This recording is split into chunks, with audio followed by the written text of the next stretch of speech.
नमस्कार मित्रांनो, आज आपण एक खूप महत्त्वाचा टॉपिक समजून घेणार आहोत. पोलीस नोटीस म्हणजे काय? पोलीस नोटीस आली म्हणजे अटक होणारच का? आणि नोटीस आली तर नेमकं काय करायचं? हा व्हिडिओ शेवटपर्यंत पहा, कारण ही माहिती तुम्हाला मोठ्या अडचणीतून वाचवू शकते.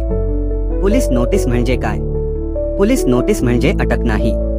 क्रिमिनल प्रोसिजर कोड मधील सेक्शन 41 अंतर्गत पोलीस एखाद्या व्यक्तीला तपासासाठी हजर राहण्याची कायदेशीर सूचना देतात.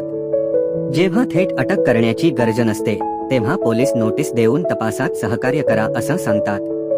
नोटीस आली म्हणजे अटक होईल का?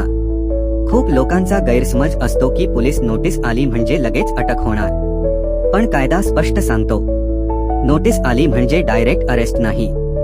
जर तुम्ही नोटीस फॉलो केली, तपासात सहकार्य केलं, तर पोलीस तुम्हाला थेट अटक करू शकत नाही. पोलीस नोटीस कधी दिली जाते? पोलीस नोटीस साधारणपणे खालील केसमध्ये दिली जाते. 1. 498 अवैवाहिक वाद. 2. कौटुंबिक तक्रारी. 3. Civil dispute related complaints. 4. 7 वर्षांपेक्षा कमी शिक्षा असलेले गुन्हे, जिथे आरोपी पळून जाण्याची शक्यता नसते आणि तपासासाठी अटक आवश्यक नसते, तिथे पोलीस नोटीस दिली जाते. नोटीस आली तर काय करायचं? पोलीस नोटीस आली तर सर्वात आधी घाबरायचं नाही. नोटीसमध्ये दिलेल्या तारखेला वेळेला पोलीस स्टेशनला तुम्ही हजर राहिलं पाहिजे.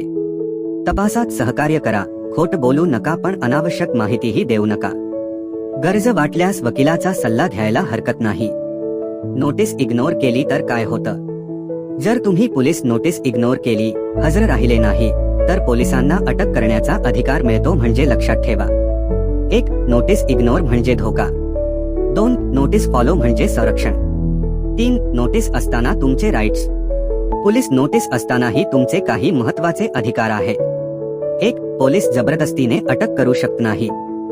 2. मारहाण किंवा धमकी देऊ शकत नाही. 3. जबाब जबरदस्तीने लिहून घेऊ शकत नाही. 4. तुम्हाला वकिलाचा सल्ला घेण्याचा पूर्ण अधिकार आहे. तर मित्रांनो, पोलीस नोटीस म्हणजे अटक नाही, ती एक कायदेशीर संरक्षणाची प्रक्रिया आहे. कायदा माहिती असेल तर अनावश्यक भीतीपासून आपण वाचू शकतो. हा व्हिडिओ उपयोगी वाटला असेल तर लाईक करा, शेअर करा आणि अशाच लीगल माहितीसाठी चॅनल सबस्क्राईब करा.